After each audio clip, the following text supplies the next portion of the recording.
Assalamualaikum warahmatullahi wabarakatuh. Innal hamdalillah nahmaduhu wa nasta'inuhu wa nastaghfiruh wa na'udzu billahi min syururi anfusina wa min sayyiati a'malina. Man yahdihillahu fala mudhillalah wa man yudlil fala hadiyalah. Wa asyhadu an la ilaha illallah wahdahu la syarikalah. Wa asyhadu anna Muhammadan abduhu wa rasuluh la nabiyya wa la rasula ba'dah. Allahumma salli wa sallim wa barik ala nabiyyina wa habibina Muhammadin wa ala alihi wa sahbihi wa man sara ala nahjihi ila yaumiddin, amma ba'd. Allahumma salli wa sallim wa barik ala nabiyyina wa habibina Muhammadin wa ala alihi wa sahbihi wa man sara ala nahjihi ila yaumiddin. Ya ayyuhalladzina amanu taqullaha haqqa tuqatih wa la tamutunna illa wa antum muslimun. Ya ayyuhan nasu taqu rabbakumul ladzi khalaqakum min nafsin wahidah wa khalaqa minha zawjaha wa batha minhuma rijalan katsiran wa nisaa'a. Wattaqullaha alladzi tasaaluna bihi wal arham innallaha kana 'alaikum raqiba. Ya ayyuhalladzina amanu taqullaha wa qulu qawlan sadida yuslih lakum a'malakum wa yaghfir lakum dhunubakum wa may yuti'illaha wa rasulahu faqad faza fawzan 'azima. Amma ba'd, fa inna asdaqal hadisi kitabullah wa khairal huda huda Muhammadin sallallahu alaihi wasallam wa syarrul umuri muhdatsatuha wa kulla muhdatsatin bid'ah wa kulla bid'atin dhalalah wa kulla dhalalatin finnar. Ikhwati rahimani wa rahimakumullah, para teman-teman yang dirahmati oleh Allah Subhanahu wa taala. Alhamdulillah,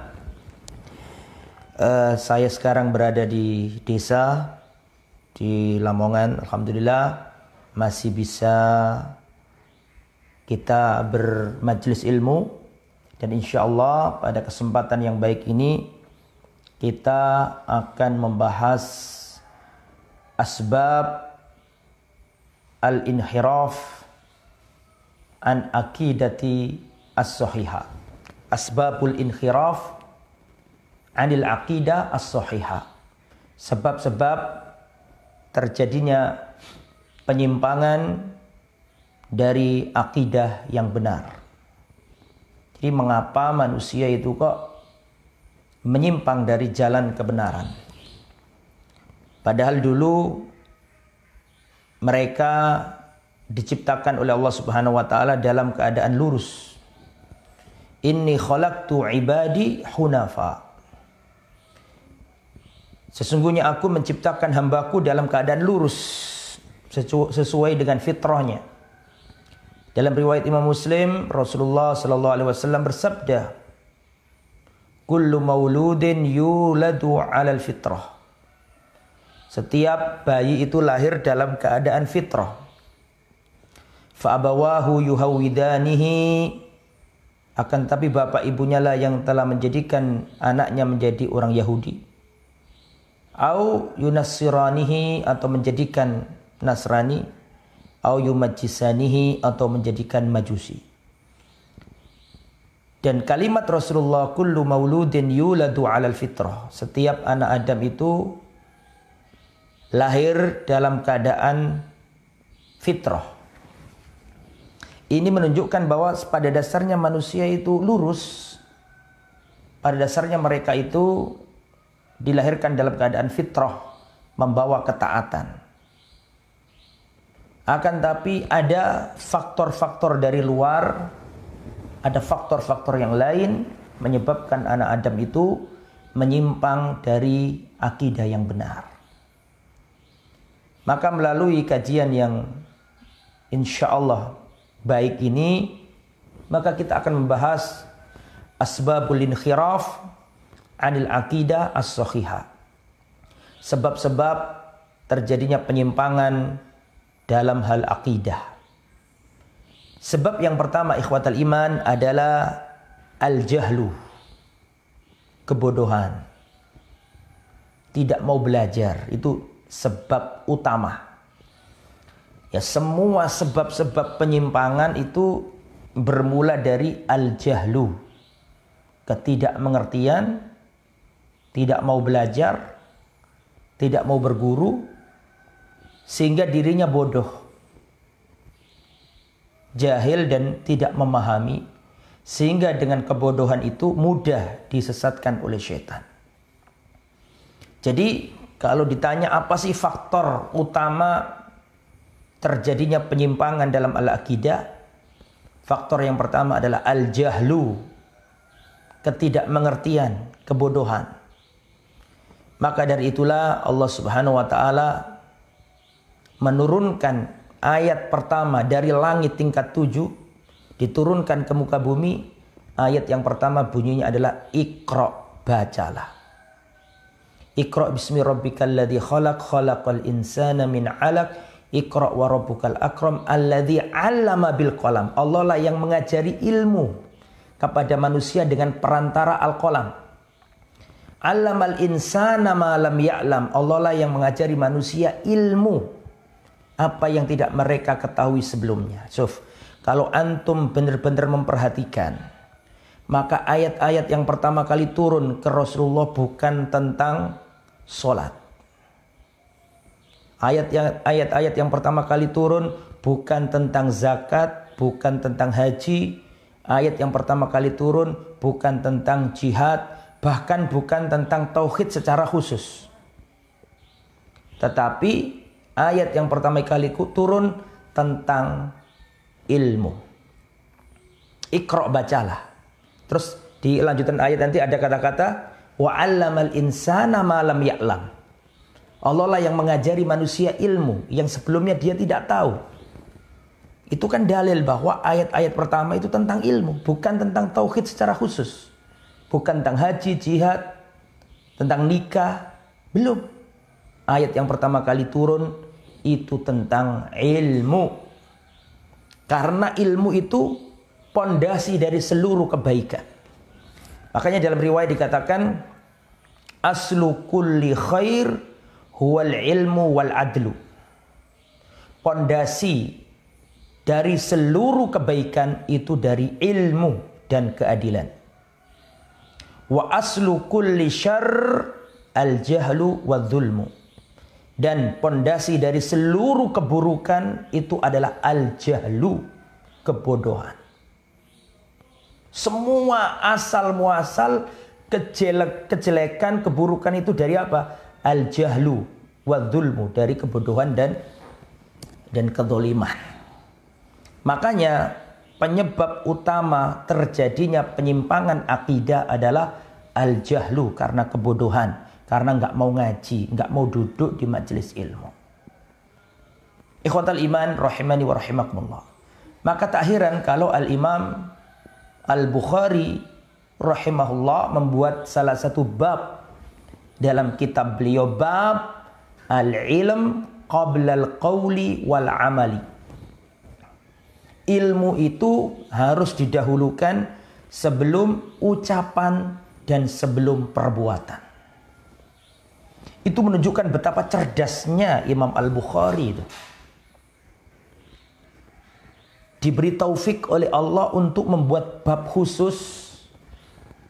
Yang bab itu judulnya Al-ilmu qoblal qawli wal amal. Ilmu harus didahulukan sebelum ucapan dan sebelum perbuatan. Dan ucapannya Al-Imam Al-Bukhari ini mencocoki ayat yang pertama kali turun tadi. Iqra, bacalah. Bukan sholatlah. Bukan berjihadlah. Bukan hajilah. Ya, tapi ayat yang pertama kali turun, Iqra, bacalah. Dan kita tahu membaca adalah salah satu jendela untuk melihat ilmu yang luas ini. Makanya ikhwatal iman, sebab terjadinya penyimpangan yang pertama adalah al-jahlu, ketidakmengertian atau kebodohan. Ini adalah penyebab utama. Makanya kita harus senantiasa meskipun di masa pandemi, ya, belum ada kajian tatap muka di majelis ilmu, tapi terus belajar. Alhamdulillah banyak asatid kita, asatid salafiyun menjelaskan tentang akidah-akidah yang sahihah di channel-channel mereka, di Facebook mereka. Ikuti, karena kita hajatuna ilal ilmi aktsar min hajatina ila at-ta'ami wasyarab. Kebutuhan kita terhadap ilmu itu lebih banyak daripada kebutuhan kita terhadap makanan dan minuman. Maka hendaknya kita harus orang yang merasa lapar dan orang yang merasa haus dari mendapatkan ilmu. Dan Al-Imam Ahmad bin Hanbal mempunyai ungkapan yang sungguh luar biasa.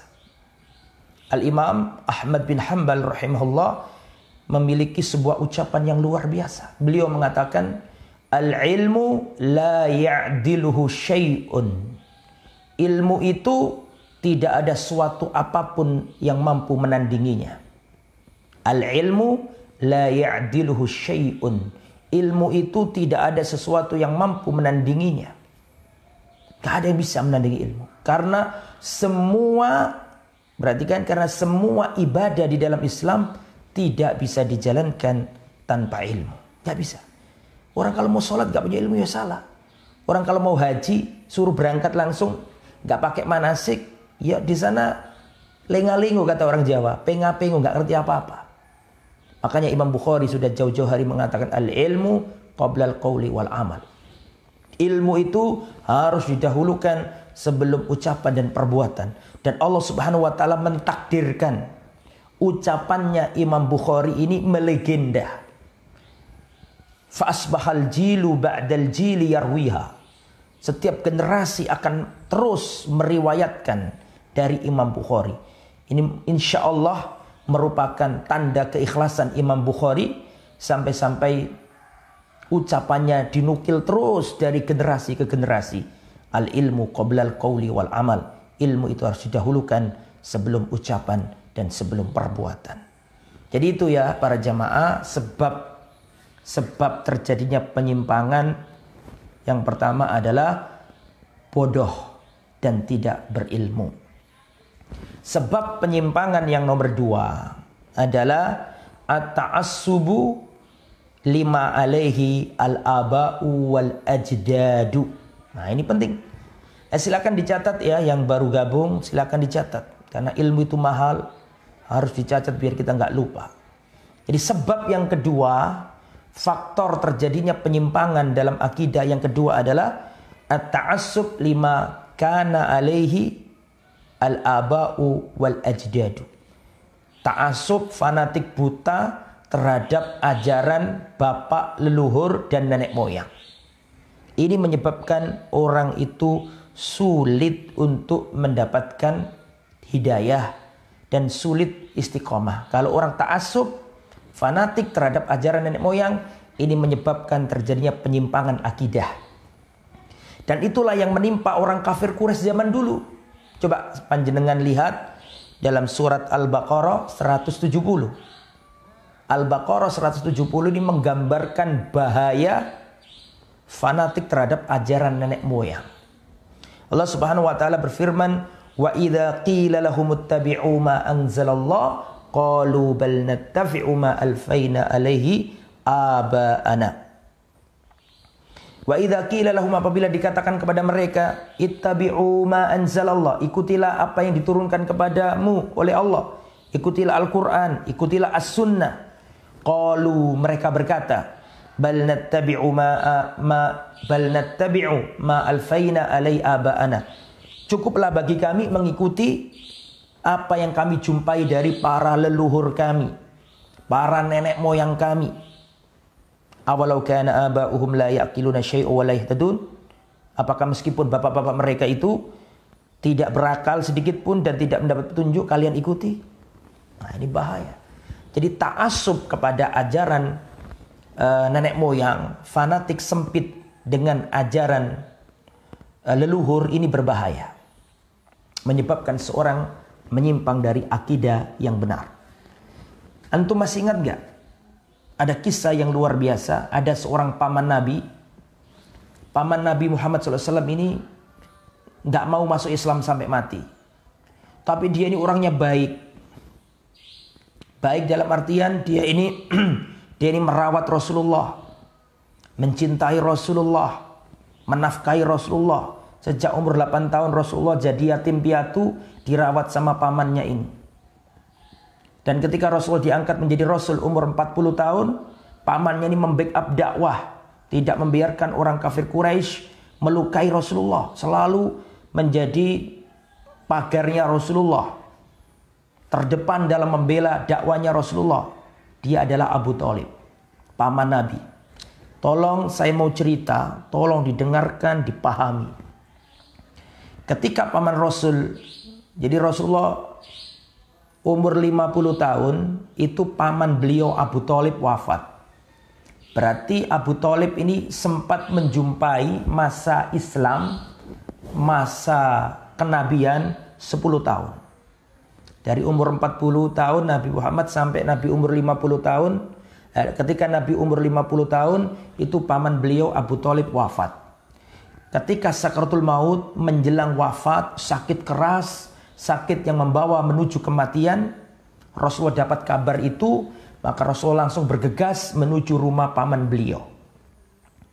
Sampai di rumah paman beliau, Rasulullah Shallallahu Alaihi Wasallam sudah menjumpai, ternyata di rumah itu sudah ada Abu Jahal. Maka Rasulullah tidak memperdulikannya, Rasulullah langsung mendatangi sang paman, ingin agar pamannya masuk Islam. Maka di saat detik-detik terakhir pamannya, Rasulullah mentalkin dan Rasulullah berkata, Ya ammi, qul la ilaha illallah kalimatan asyhadu laka indallah yaumal qiyamah. Wahai paman, ucapkan la ilaha illallah, sebuah kalimat yang aku akan membelamu, bersaksi membelamu pada hari kiamat nanti. Ucapkan paman la ilaha illallah, tiada yang berhak disembah selain Allah, sebuah ucapan yang kalau kamu mengucapkannya, aku akan membelamu pada hari kiamat nanti, wahai paman. Rasulullah ngomong seperti itu langsung disaut sama Abu Jahal. Perhatikan. Garis bawahi ucapannya Abu Jahal. Garis bawahi ucapannya Abu Jahal. Ucapannya Abu Jahal ini menunjukkan materi yang kita sampaikan ini. Apa kata Abu Jahal? Ketika Abu Jahal melihat Abu Thalib ditalkin, diajari, dituntun oleh Rasulullah untuk mengucapkan syahadat, maka apa yang terjadi? Abu Jahal langsung berkata, Ya Aba Thalib, atarghabu an millati Abdul Muttalib. Wahai Abu Thalib, apakah kamu itu benci dengan ajaran bapakmu?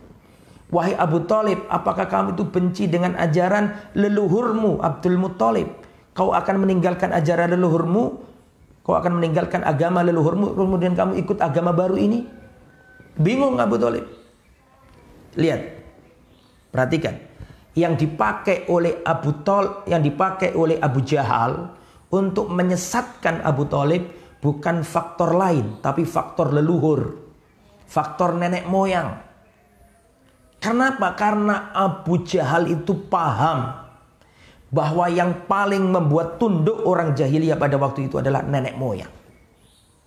Abu Thalib tidak mengatakan, Hei Abu Thalib, kenapa kamu mau masuk Islam? Kalau kamu masuk Islam, nanti kamu akan sholat bareng Bilal. Nanti kamu akan sama dengan Bilal, seorang budak. Bukan dari sisi sosial yang disampaikan oleh Abu Jahal, tapi yang disampaikan dari sisi nenek moyang. Wahai Abu Thalib, apakah kamu benci dengan ajaran leluhurmu, ajaran bapakmu Abdul Muttalib? Itu dalil kuat, itu dalil telak bahwa fanatik terhadap nenek moyang menyebabkan seseorang sulit dapat hidayah. Dan itu yang dipilih oleh Abu Jahal. Sulit untuk menerima akidah yang benar, bahkan dia cenderung menyimpang dari jalan kebenaran. Akibat apa tadi? Akibat fanatik terhadap ajaran nenek moyang. Dalilnya tadi kisah Abu Thalib dan juga firman Allah surat Al-Baqarah ayat 170. Ini menunjukkan bahwa ta'assub kepada ajaran nenek moyang penyebab terjadinya penyimpangan dalam hal akidah. Kemudian ikhwatal iman yang nomor 3 sekarang. Apa sebab terjadinya penyimpangan akidah?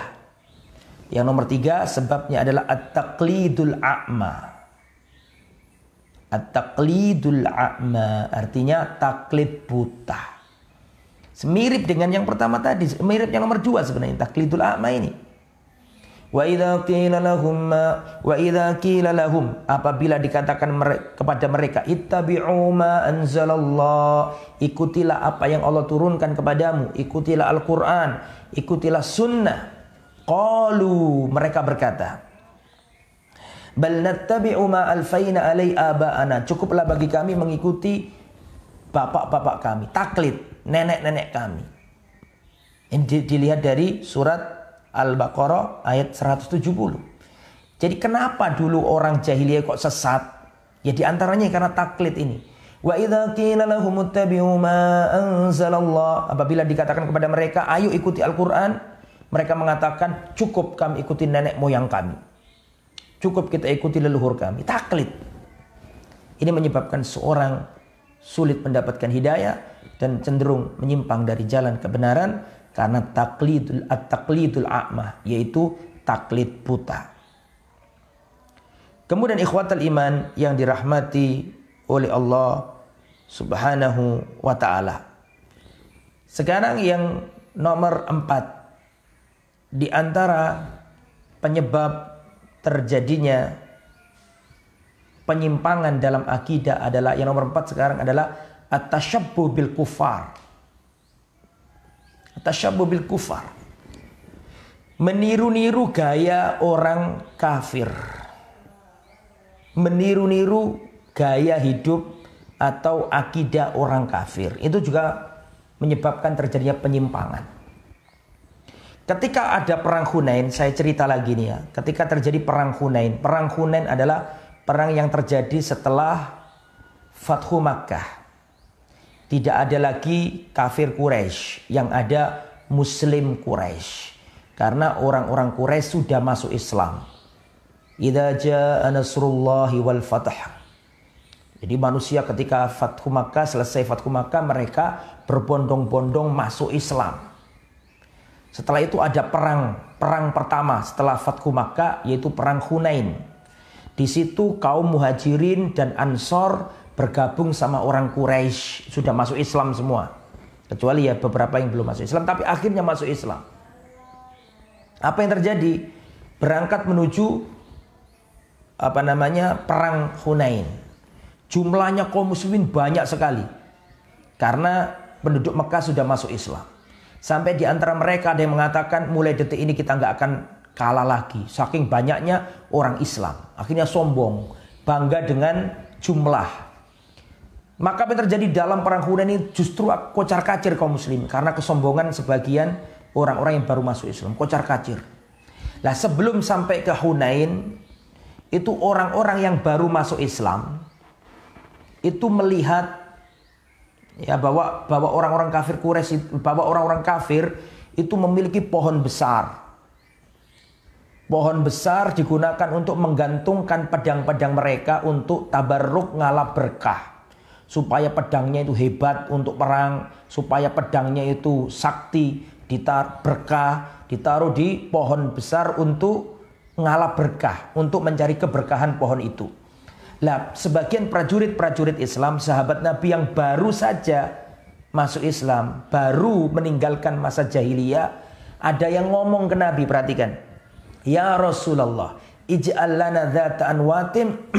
Ya Rasulullah, ij'al lana dzata anwatin kama lahum dzatu anwatin.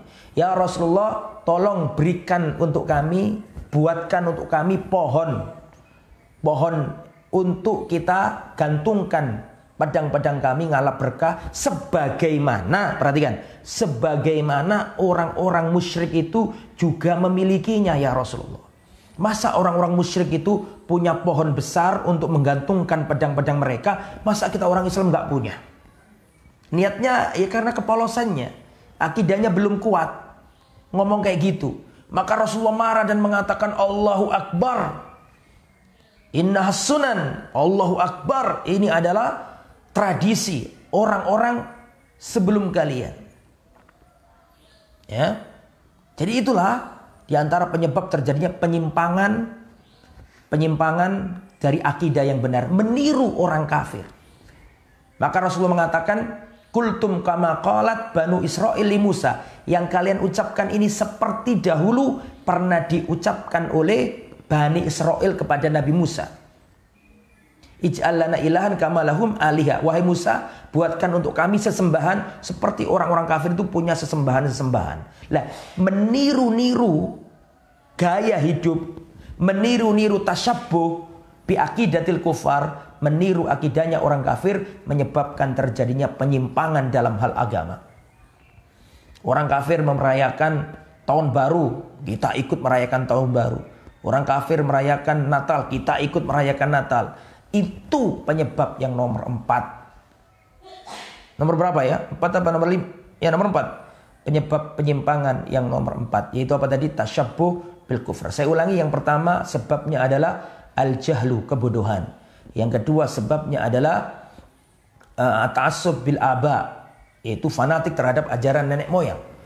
Penyebab yang nomor 4 adalah at-taqlidul a'ma, fanatik buta. Atau taklid. Taklidul a'ma itu artinya taklid, ya, mengikuti orang tanpa melihat dalil. Yang nomor 4 penyebab terjadinya penyimpangan tadi adalah tasyabbuh bil kufar, yaitu meniru gaya hidup, meniru kepercayaan orang kafir, ya, itu menyebabkan seorang terjatuh pada penyimpangan dalam hal akidah. Itu ikhwatal iman yang dirahmati oleh Allah Subhanahu wa taala. Sekarang penjelasan yang nomor 5.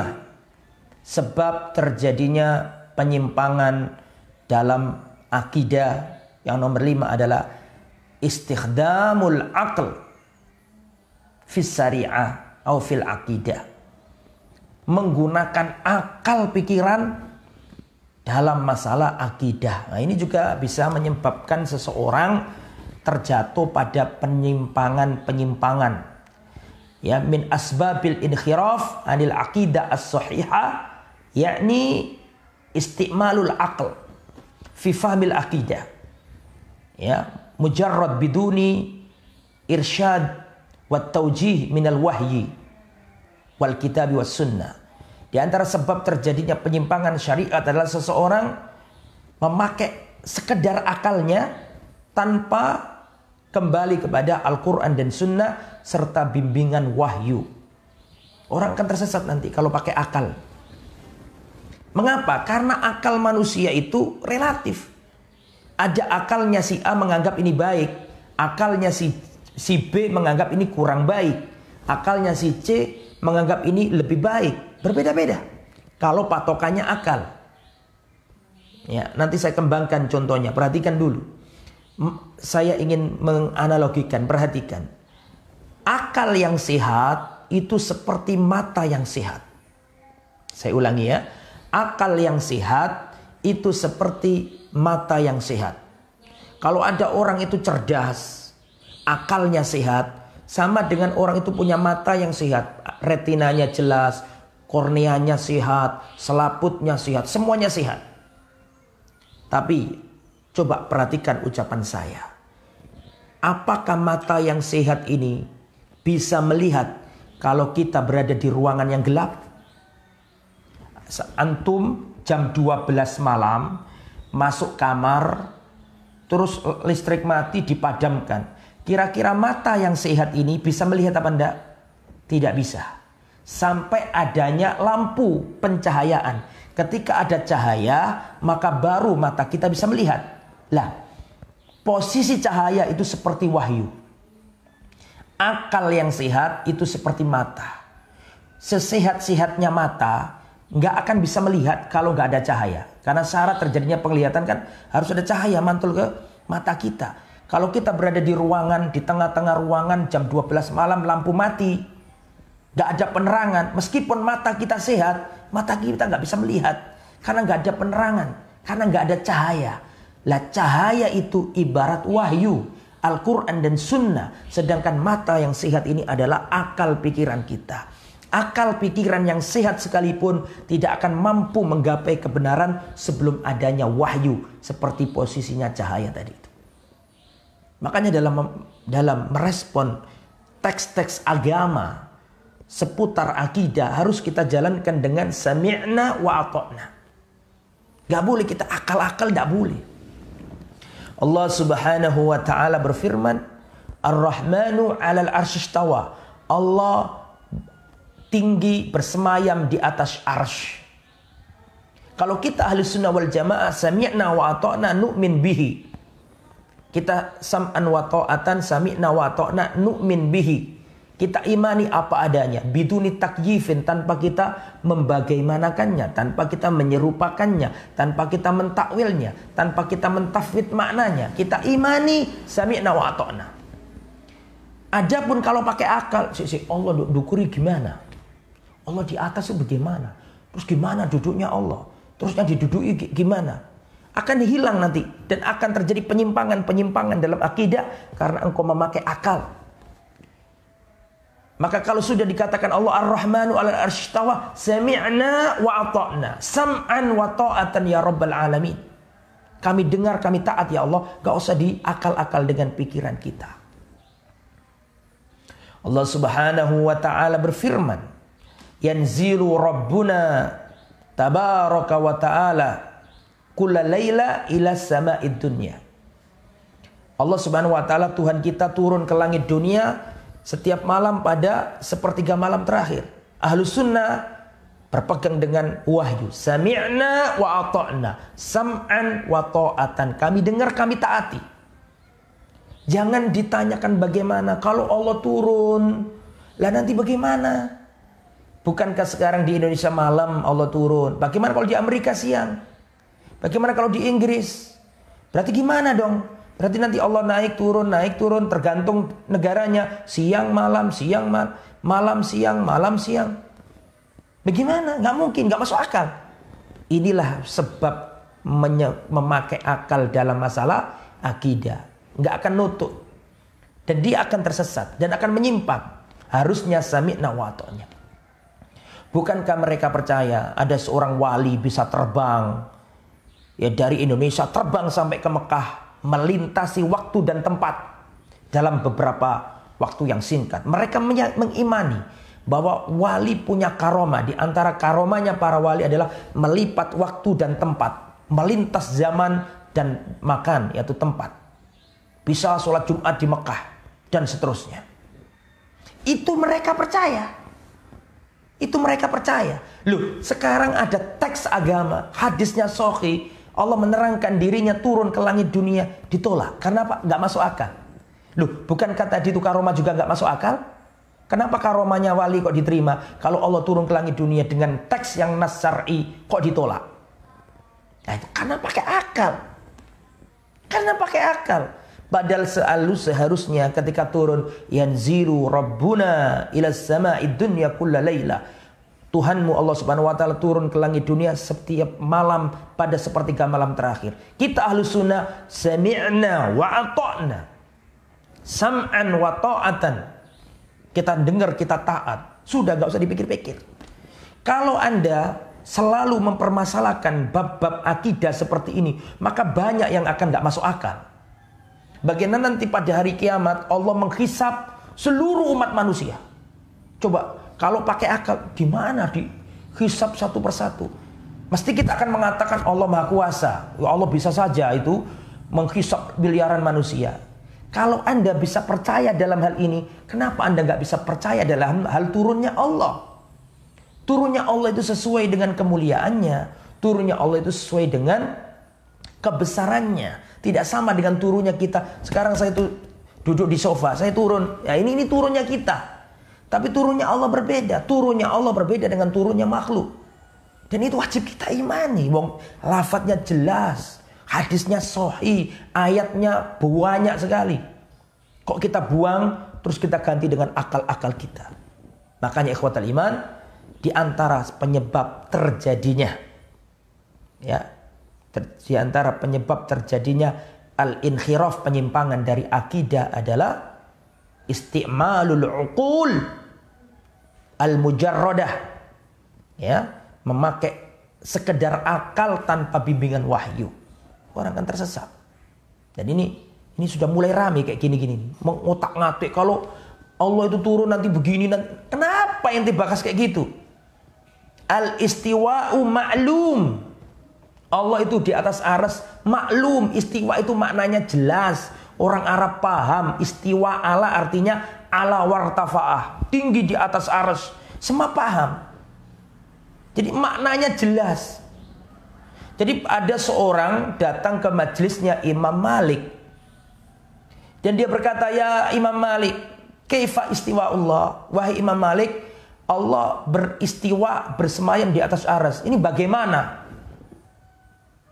Ketika mendapatkan pertanyaan seperti ini, Imam Malik terdiam, menghela nafas. Kemudian Imam Malik menunjukkan kemarahan. Dan Imam Malik mengatakan al-istiwa'u ma'lum. Istiwa itu maklum, jelas diketahui maknanya. Ala wartafa'ah, tinggi di atas arsy. Maknanya jelas. Wal kaifu majhul, dan bagaimananya itu tidak diketahui. Bagaimananya nggak boleh, tidak diketahui. Wal imanu bihi wajib, dan mengimaninya wajib. Wassu'alu anhu bid'ah, dan bertanya tentang bagaimananya Allah di atas arsy itu bid'ah, dan aku melihat kamu termasuk ahli bid'ah. Keluar dari majelisku. Maka diusir dari Imam Malik. Diusir Imam Malik dari majelisnya. Karena orang ini berusaha memakai akalnya dalam memahami syariat. Orang ini berusaha memakai otak pikirannya untuk memahami akidah. Maka dimarahi sama Imam Malik.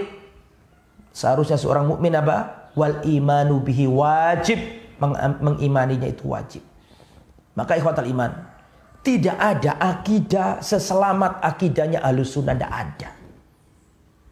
Itsbatu ma atsbatallah wa itsbatu ma atsbatahu Rasulullah fil Qur'ani was sunnah, ya, bila takyifin wala tashbihin wala tahrifin, amirruha kama ja'at.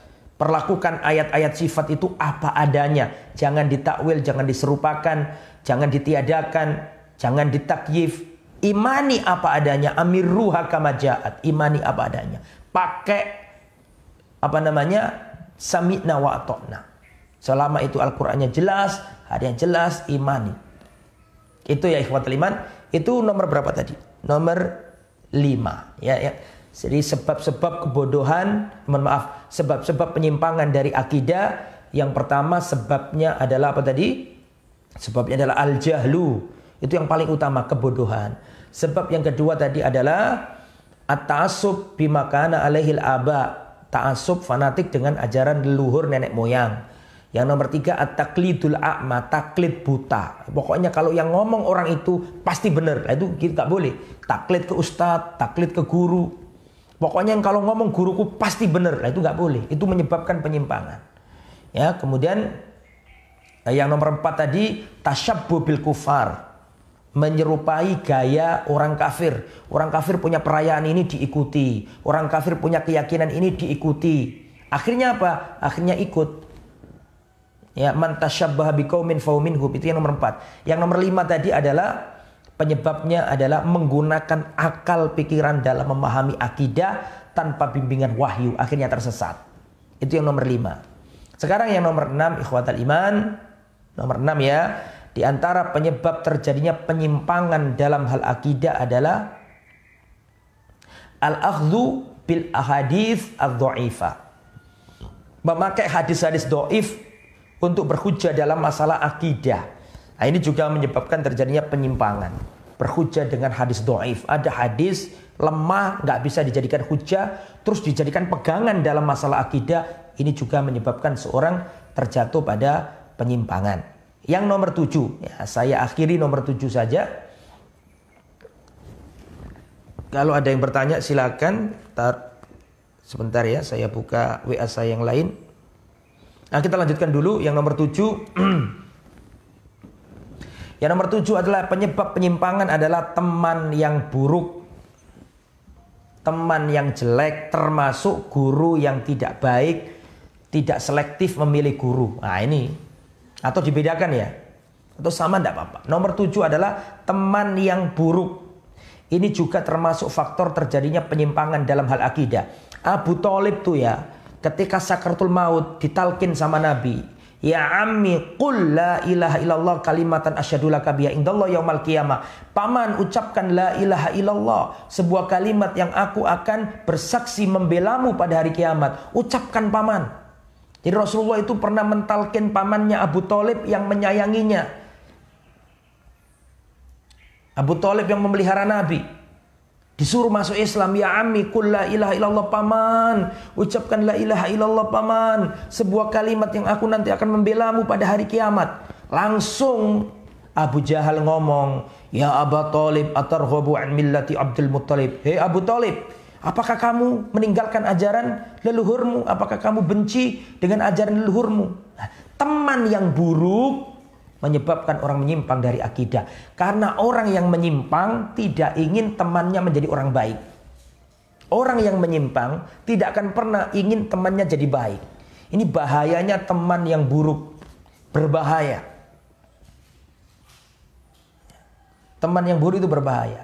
Dan ini juga sebagai pengulangan dari poin sebelumnya, yaitu ta'assub dengan ajaran leluhur. Allah Subhanahu wa ta'ala memilih Salman Al-Farisi yang jauh dari negeri Persia. Salman Al-Farisi itu bukan orang Arab aslinya ya. Kemudian wajahnya juga bukan wajah Arab, orang Persia, jauh. Tapi Allah memberi hidayah kepada Salman Al-Farisi yang jauh dari Persia.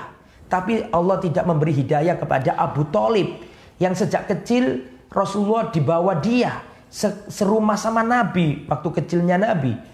Tahu mukjizatnya Nabi, tahu akhlaknya Nabi, tahu kehebatannya Nabi. Tapi kenapa Allah memilih Salman Al-Farisi yang jauh, Allah nggak memilih Abu Thalib? Di antara faktornya adalah karena Abu Thalib ta'assub terhadap leluhurnya, ajaran nenek moyangnya. Salman itu kalau ditanya, man anta ya Salman? Siapa engkau wahai Salman? Salman, Anda tahu bapaknya Salman? Tolong jawab yang tahu. Nanti saya buka di HP saya ini. Tolong sebutkan siapa bapaknya Salman Al-Farisi namanya. Ya. Siapa bapaknya Salman Al-Farisi? Ada yang tahu? Ya. Ada yang tahu? Silakan kalau ada yang tahu. Dan saya rasa tidak tahu antum. Saya juga nggak tahu soalnya. Salman Al-Farisi kalau ditanya, man anta, siapa Anda wahai Salman? Salman menjawab, anak ibnul Islam. Aku ini anaknya Islam. Salman gak bangga dengan leluhurnya. Salman itu punya keluarga besar, bangsawan di negeri Persia. Tapi dia gak bangga dengan menyebutkan nasabnya. Karena dia yakin hanya Islam yang membawa keselamatan. Makanya Allah pilih Salman untuk masuk Islam. Allah tidak memilih Abu Thalib. Abu Thalib kalau ditanya, man anta, siapa Anda? Abu Thalib menjawab, anak Abu Thalib, ibn Abdul Muttalib, ibn Hashim, ibn Abdi Manaf, ibn Qusay, dan seterusnya. Karena Salman tidak fanatik kepada leluhur, dikasih masuk Islam. Adapun Abu Thalib tidak bisa. Di antaranya juga karena yang nomor 7 tadi, punya teman yang rusak, Abu Jahal. Padahal sudah dituntun Nabi, disuruh masuk Islam. Wahai paman, ucapkan la ilaha illallah, sebuah kalimat yang aku akan membelamu pada hari kiamat. Langsung disaut sama Abu Jahal. Dan Abu Jahal mengatakan, wahai Abu Thalib, apakah kamu membenci ajaran leluhurmu? Itu bahayanya teman yang rusak. Itu yang nomor 7. Yang nomor 8 sekarang, di antara hal yang menyebabkan penyimpangan dalam akidah adalah apa? Yang nomor 8 adalah tidak selektif dalam memilih guru. Itu juga bahaya. Belajar kepada ahli bid'ah, maka ini berbahaya. Belajar ke orang yang akidahnya tidak lurus. Kecuali belajar dalam hal-hal yang nggak ada sangkut pautnya dengan agama. Tolong diajari masak, tolong diajari dalam masalah sistem ini yang nggak ada hubungannya sama agama. Ya no problem, meskipun kalau bisa sesama orang yang baik. Itu ikhwatal iman yang dirahmati oleh Allah. Tidak selektif memilih guru ini juga bahaya. Ya, masih ingat nggak ada orang membunuh 99 nyawa. Dia pengen tobat. Datang ke seorang ahli ibadah, ditanyakan kepadanya, apakah orang ini yang membunuh 99 nyawa bisa tobat? Kata ahli ibadah, oh nggak bisa tobat dia. Akhirnya orang ini pengen tobat kok nggak boleh, dibunuh sekalian. Jadi berapa? Jadi 100. Akibat apa? Akibat tidak selektif memilih guru. Padahal dia ingin tobat, ingin menjadi orang baik, karena salah pilih guru, akhirnya bertambah dosanya. Yang aslinya 99 membunuh nyawa jadi 100 gara-gara tidak selektif dalam memilih guru. Setelah itu baru dia mencari guru yang benar, guru yang ahli agama. Kata gurunya, kamu masih bisa bertobat dengan syarat tobat yang baik. Kamu tinggalkan negerimu yang jelek, beribadahlah kepada Allah di negeri baik, sembahlah Allah bersama orang-orang yang baik. Jadi itulah ahli ilmu yang benar, mengasih tahu jalan kebenaran. Masih ingat kisahnya Salman Al-Farisi? Dia datang dari negeri A, dari Sam ke Mosul, ya kan gitu. Setelah itu ke tempat yang lain, dalam rangka apa? Mencari guru selektif. Makanya ketika gurunya Salman hampir mati, Salman selalu berkata, wahai guruku, telah menimpamu kondisimu seperti ini, engkau akan hampir wafat. Tolong tunjukkan kepadaku setelah kematianmu nanti kepada siapa aku belajar. Itu dalil pentingnya memilih guru supaya akidahnya tetap benar. Dan akhirnya Salman Al-Farisi ketemu Rasulullah karena sebelumnya dibimbing oleh guru-guru yang baik. Itu ikhwatal iman yang dirahmati oleh Allah. Jadi ada 8 ya, yang baru gabung silakan dilihat dari yang pertama sampai terakhir apa saja penyebab terjadinya penyimpangan dalam masalah akidah. Mudah-mudahan apa yang saya sampaikan ini bermanfaat.